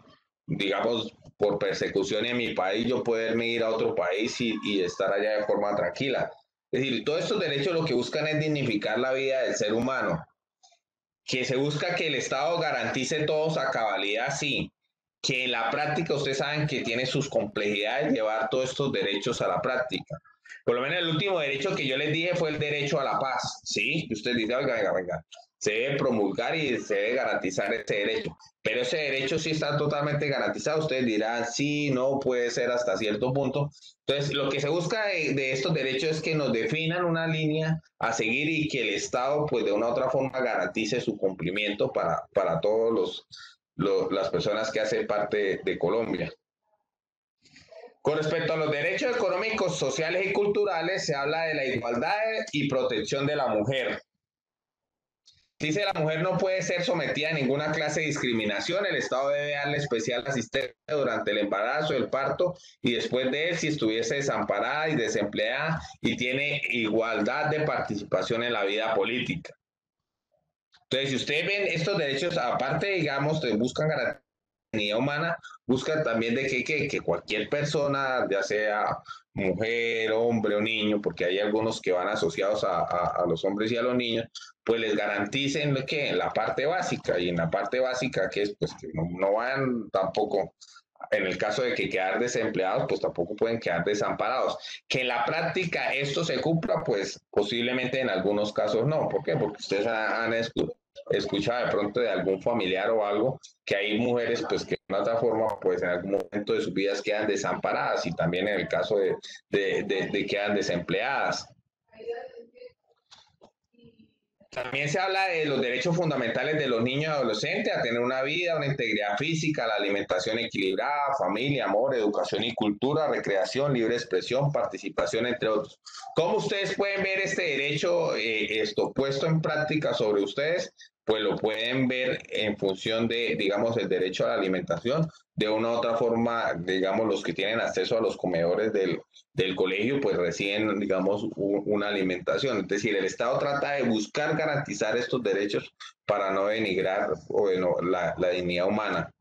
También la parte del derecho de la seguridad social, que uno buscaría que pues estuviera cumplido a cabalidad, que es pues, que todo el mundo tenga derecho a los servicios de salud amparados en un seguro, y lo mismo a la parte, digamos, lo que es la administradora de los riesgos laborales, o también a lo que es la pensión. Es decir, toda esta parte de seguridad social pues tiene que todos los ciudadanos colombianos tengamos acceso a eso, pues por el momento no se ha logrado dar. Que algunos pues se haga algunas facilidades, sí. ¿Por qué? Porque esto de una otra forma, cuando la persona ya llega, digamos, a cumpliendo su ciclo de vida, es decir, cuando ya alcanza la tercera, pues estos beneficios de la seguridad social es lo que le permite, digamos, vivir de forma digna sus últimos años. Lo mismo el derecho a la salud, que incluye la promoción de la vida sana y la atención de las enfermedades mediante la salud pública, familiar y la comunidad. El derecho a la educación, que es una función social y será gratuita y obligatoria. Después habla sobre los derechos de colectivos y del medio ambiente, sobre el derecho a un ambiente sano, defensa del ambiente, también protección del espacio público, el derecho a tener una vivienda digna, el derecho a la asociación sindical y el derecho a la tierra y a la producción de alimentos por los campesinos y los trabajadores. Pues si ustedes ven este compendio de derechos, lo que busca garantizar es la vida digna de las personas, y en función de garantizar esa vida digna, pues se puede hacer una construcción de una cultura de paz. Cuando alguno de estos derechos no empieza a cumplirse a cabalidad, pues automáticamente aparecen desequilibrios sociales, ¿sí? Y también aparecen comunidades segregadas desde el punto de vista social, y eso afecta mucho a lo que es el desarrollo de una paz buscando la equidad. Eso es la actividad de Cátedra para la Paz, y ya les comparto lo que vamos a realizar en tecnología e informática.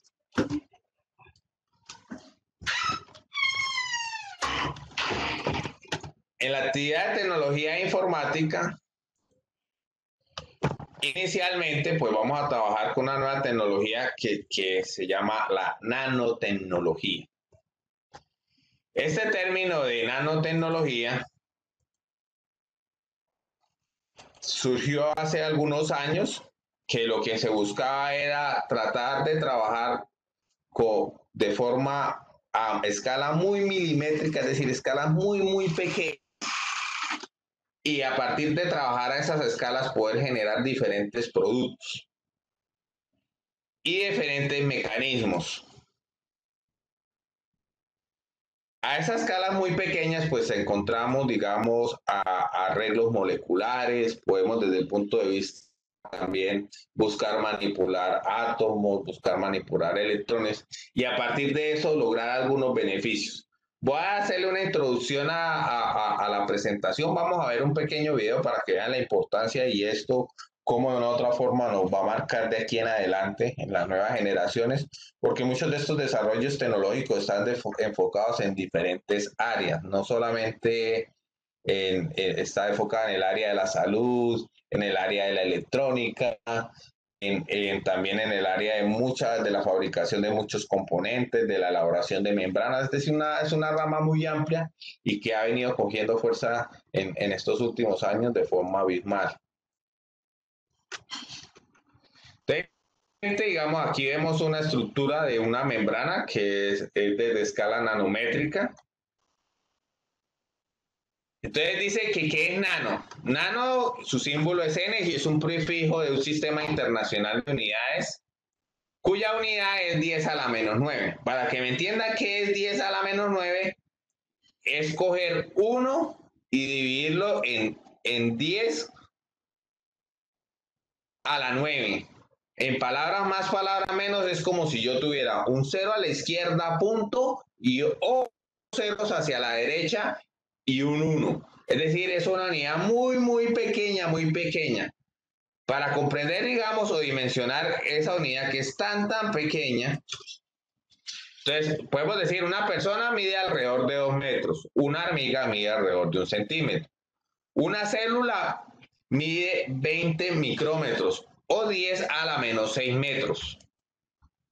Un nanómetro, es decir, es mucho, mucho más pequeño, prácticamente es 1000 veces más pequeño que una célula, o para que dimensione. Unidades que estén en el nivel de ese tamaño, hay unidades que son celulares, como un ribosoma, ¿sí?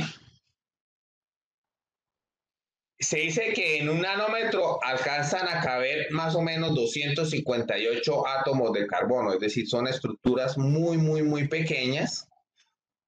Aquí hay una imagen como para tratar de empezar a dimensionar cómo se empieza a miniaturizar las cosas y su importancia de realizarlo. Este nanomundo se destaca en diferentes áreas, como les había dicho. En el caso de la nanoelectrónica es el desarrollo de equipos electrónicos que sean cuyo tamaño sea en el orden de nanómetros, es decir, muy, muy pequeñas estas estructuras electrónicas a ese nivel, y pues aplicaciones pues puede tener hasta en la robótica, ¿sí?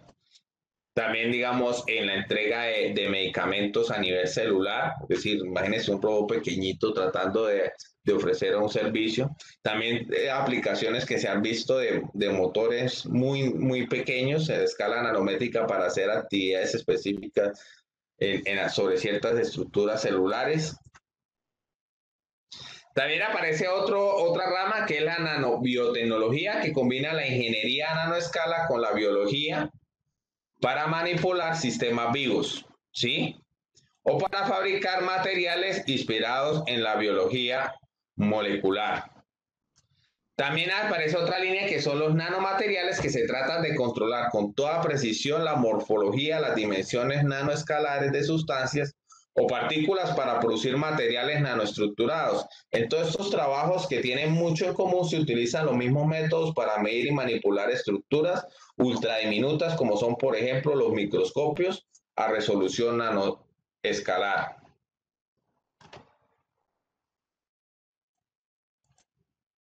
Vamos a ver un pequeño video, es corto, pero como para que comprendan un poco más este mundo de la nanotecnología.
Listo, entonces, si ustedes ya visualizando ese video, alguno me puede decir en qué siente que está enfocada la nanotecnología. La medicina. Bueno, eso es una aplicación en la medicina, pero si ustedes vieron ahí empezaron a decir que ellos al trabajar en escala nanométrica podían desarrollar nuevas estructuras, sí, o nuevas membranas, para que en el caso, digamos, para las personas que tenían, digamos, un cierto tipo de enfermedad.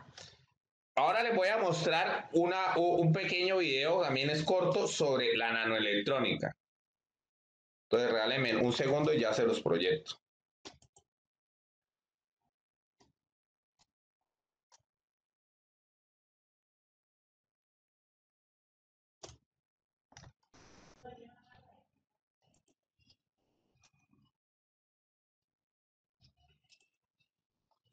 Dálame aquí un segundo y ya ya les muestro.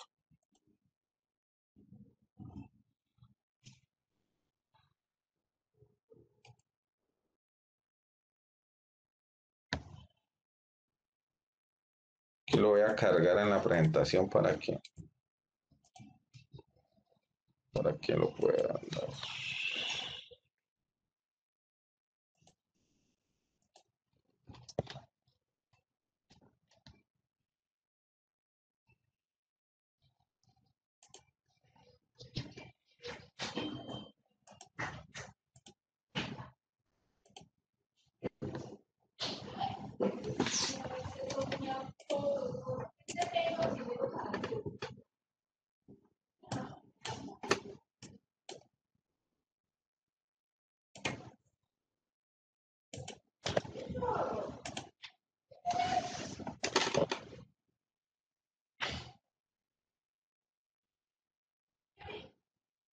Listo, entonces lo voy a proyectar nuevamente.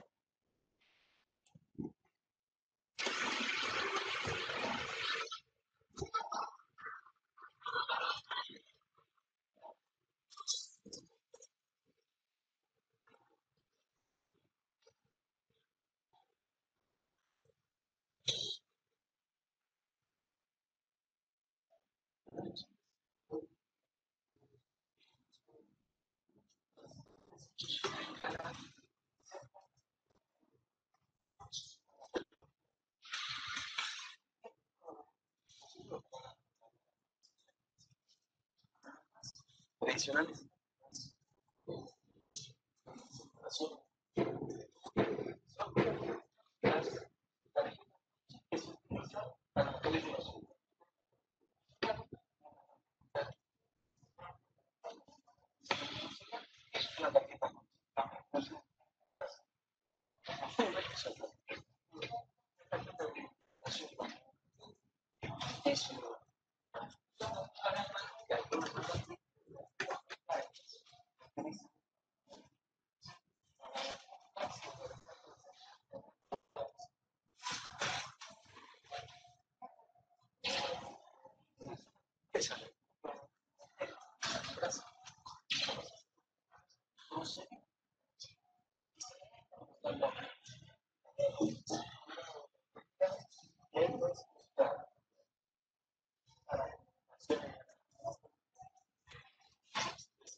Listo, entonces si ustedes se empezaron a dar cuenta también desde el punto de vista electrónico, también hay algunos chips que ya están integrando esta tecnología, donde se empieza a trabajar ya sobre los átomos, ¿sí? ¿Para qué? En este caso, pues los átomos pues son basados del óxido de silicio, digamos que es la parte que trabaja más que todo en la parte electrónica. Entonces empiezan a trabajar con esas estructuras y empiezan a desarrollar. Imagínense eso en un tiempo, pues, ¿qué puede ser? Que podamos encontrar computadores a escala milimétrica, ¿sí? Que estén haciendo tareas específicas. Un ejemplo, digamos, un computador de esos pudiera estar sensando la temperatura en cierto instante y usted podría distribuir gran cantidad de esos sensores a escala milimétrica sobre un tanque y determinar de pronto, digamos, cómo se está distribuyendo la temperatura dentro de un tanque. Es decir, aquí hay infinidad de aplicaciones, lo mismo, hacer estructuras tan pequeñas, imagínense un robot que sea como un pequeñito insecto, donde tenga la suficiente inteligencia. ¿Por qué? Porque tiene la capacidad de procesar mucha información a escala nanométrica. Entonces, para que empiecen a dilucidar la cantidad de aplicaciones que se vendrán en el futuro utilizando esta tecnología. Entonces, ¿qué es la nanotecnología? Se habla que es un campo de las ciencias aplicadas dedicado al control y manipulación de la materia a una escala menor que un micrómetro. Es decir, a nivel de átomos y moléculas, en síntesis nos llevaría a la posibilidad de fabricar materiales y máquinas a partir del reordenamiento de átomos y de moléculas. Desde el punto de vista electrónico, mucha de la electrónica que ustedes ven se habla de microelectrónica.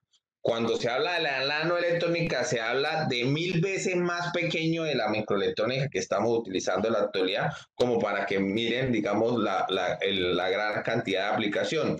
Un ejemplo, si digamos en un pedacito, digamos, de material, ahí podemos tener, digamos, millones de circuitos. Cuando pasamos a la electrónica, pues no vamos a tener millones, sino vamos a tener miles de millones de circuitos implementados dentro de esa misma área.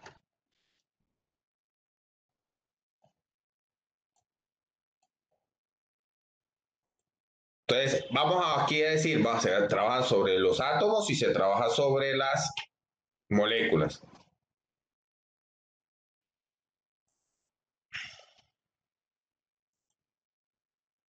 Tipos de nanotecnología. Hay una nanotecnología que se llama top-down, que es reducción del tamaño. Los mecanismos y las estructuras se miniaturizan a escala nanométrica. Este tipo de nanotecnología ha sido la que más se ha utilizado hasta la fecha. No sé si ustedes hace unos años pues se empezó a primer desarrollo tecnológico en esta área que generó mucho impacto cuando se empezó a ver un motor que estaba funcionando en escala nanométrica. También existe otro tipo de nanotecnología que se llama button up, que es autoensamblado. Se comienza con una estructura nanométrica como una molécula y mediante un proceso de montaje o autoensamblado se crea un mecanismo mayor que el mecanismo con el que comenzamos. Este enfoque, que algunos consideran como el único y verdadero enfoque de la nanotecnología, ha de permitir que la materia pueda controlarse de manera extremadamente precisa.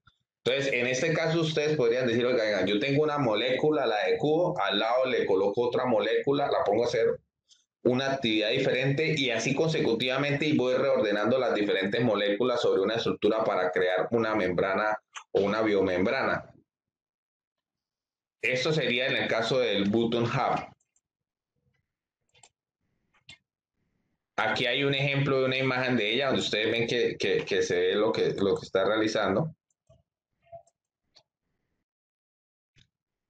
En el caso de la miniaturización en esta fabricación, entonces en las mini máquinas, que era lo que le había dicho inicialmente, estas constan de billones de átomos y partes pequeñas que tienden a caber dentro de un chip que se mide en milímetros.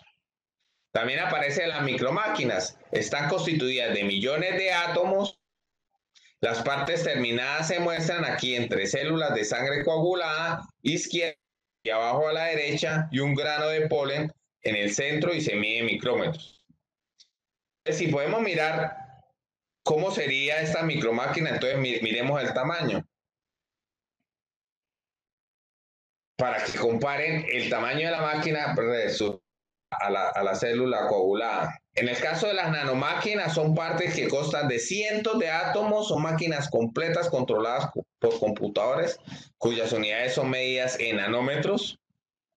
Y aparece otro cuento que es nuevo, que es la parte de la computación cuántica. Es decir, esto prácticamente va a ser la revolución a, no sé si de pronto a 100 años, donde ya los computadores que nosotros vemos, pues no podrán realizar no pueden realizar muchas tareas que son re complejas, pero estas máquinas cuánticas sí las podrán resolver, donde dice que estas constarán de partes estrechas de átomos simples y serán medidas en astro. Es decir, aquí ya lo que vamos a empezar a ver a futuro es que los átomos nosotros los vamos a poder manipular para que ellos hagan tareas específicas, y la unión de un grupo de átomos haciendo unas tareas específicas pues me permitirá generar un procesamiento de información.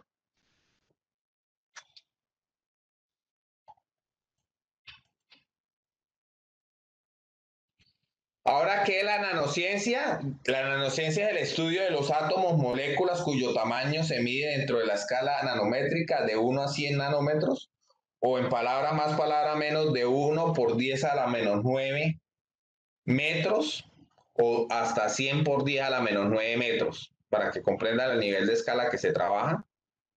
Se dice que la nanociencia es distinta a las otras ciencias. ¿Por qué? Porque sus propiedades no se pueden ver a escala macroscópica, como por ejemplo propiedades de la mecánica cuántica y la termodinámica. En vez de estudiar materiales en su conjunto, los científicos investigan con átomos y moléculas individuales. Al aprender más sobre sus propiedades de una molécula, es posible unirlas de forma muy bien definida para crear nuevos materiales con nuevas e increíbles características. Inicialmente quisiera hacerle una pregunta. Cuando ustedes les hablo de molécula y átomo, ¿me comprenden a qué estructura me estoy refiriendo o no?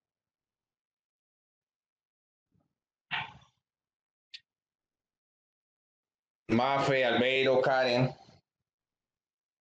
Ustedes saben que cualquier estructura está compuesta, digamos, si yo me doy un pedazo de madera, o mejor, un ejemplo, digamos, si yo cojo un pedazo de hierro, él está compuesto por átomos. ¿Eso sí lo sabe, Karen, o no? Señor. Listo, entonces, para que comprendan a qué escala estamos trabajando. En el caso de las moléculas, ustedes saben que los seres vivos, pues tienen asociada, digamos, una estructura viva que se asocia mucho a las moléculas.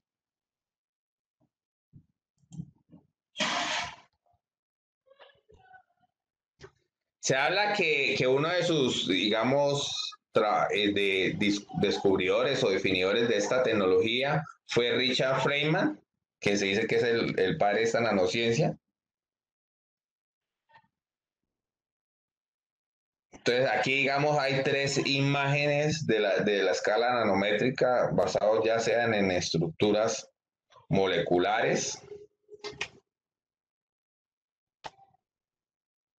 Ahora vamos a mirar algo sobre la nanobiotecnología.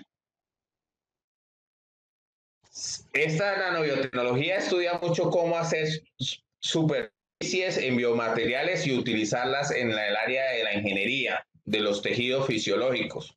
Un ejemplo, digamos, a partir de esta nanobiotecnología yo podría construir una membrana que me sirva para cubrir a las personas que han sufrido quemaduras. Eso podría ser una de las tantas aplicaciones que tiene. Dice que con el mismo material se trata de obtener enormes diferencias en la capacidad de pegar esas nanosuperficies en esos biomateriales mediante cambios topográficos a escala de los nanómetros. Algunos instrumentos médicos como los catéteres no deben adherirse a la superficie entre las que se desliza, mientras que otros tienen que adherirse al fondo, como cuando se trata de reparar tejidos averiados, como por ejemplo los huesos rotos. También en esto pues, se está trabajando mucho, digamos, desde el punto de vista para tratar las fracturas. Hay algunas fracturas que ellas no sellan en el periodo definido, y pues se está tratando de, con estas nanoestructuras, poder generar, digamos, un ambiente donde el hueso se regenere de una forma más eficiente para que peguen. Que sería, digamos, otra de las aplicaciones de esta nanobiotecnología.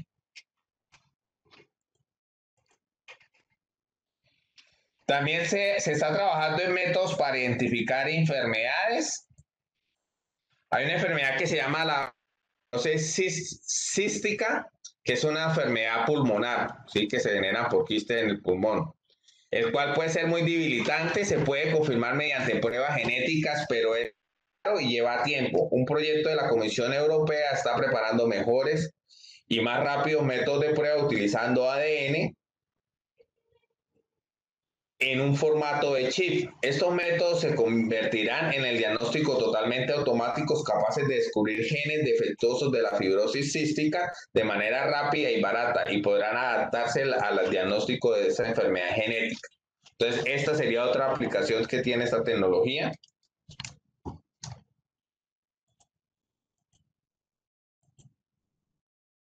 En la casa de la fabricación molecular, se dice los productos manufacturados se hacen de átomos, propiedades de esos productos dependen de cómo estos átomos se ubiquen.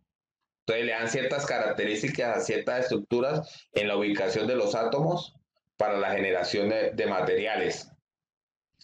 También dice que si reubicamos los átomos del grafito, como por ejemplo de un lápiz, podemos hacer diamantes, ¿sí? Digamos, como para que entienda la aplicación. Es decir, como yo el mismo grafo que utilizo desde el punto de vista como lápiz, yo eso lo podría convertir en un diamante haciendo variaciones en la estructura del arreglo de estos átomos.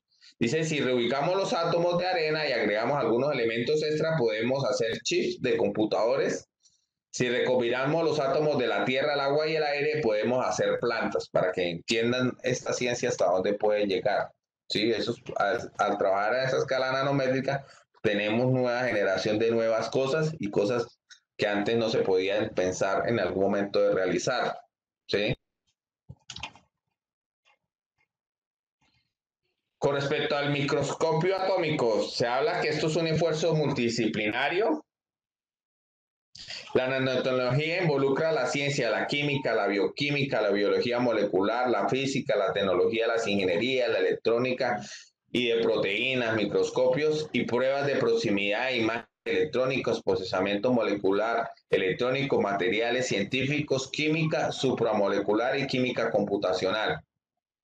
Los esfuerzos de hoy son de descubrir áreas nuevas y trabajar en conjunto. Entonces, si se dan cuenta aquí, lo que nos está demostrando que son una gran diversidad de áreas desde el punto de vista tanto químico, físico, ingenieril, que deben contribuir al desarrollo de esta tecnología. Entonces, ahí la imagen que les estoy mostrando un microscopio desde el punto de vista atómico, ¿sí? Es decir, un microscopio que nos permite mirar la estructura de los arreglos de los átomos y también permite ver las estructuras moleculares, lo cual es muy importante a la hora de trabajar con esta tecnología para poder generar los nuevos desarrollos tecnológicos. ¿Qué avance se ha visto? Se habla de dispositivos electrónicos llamados transistores, que son orgánicos, que actúan como sensores. Nanopartículas para poder permitir la visión nocturna. Nanopartículas liposomales para matar tumores, es decir, el desarrollo de esta tecnología también la quieren enfocar para introducirla en el cuerpo humano y que ayuda a combatir los tumores. También para unos chips que tengan una memoria y que sea de forma inalámbrica. Se desarrollan nanocables para tratar el Parkinson, para que vean las aplicaciones también que tiene la medicina. Nanotecnología aplicada al sector petrolero. Nanotecnología para el desarrollo de nuevas cremas solares o nuevos antisolares. Nuevo material plástico capaz de atraer y repeler el agua.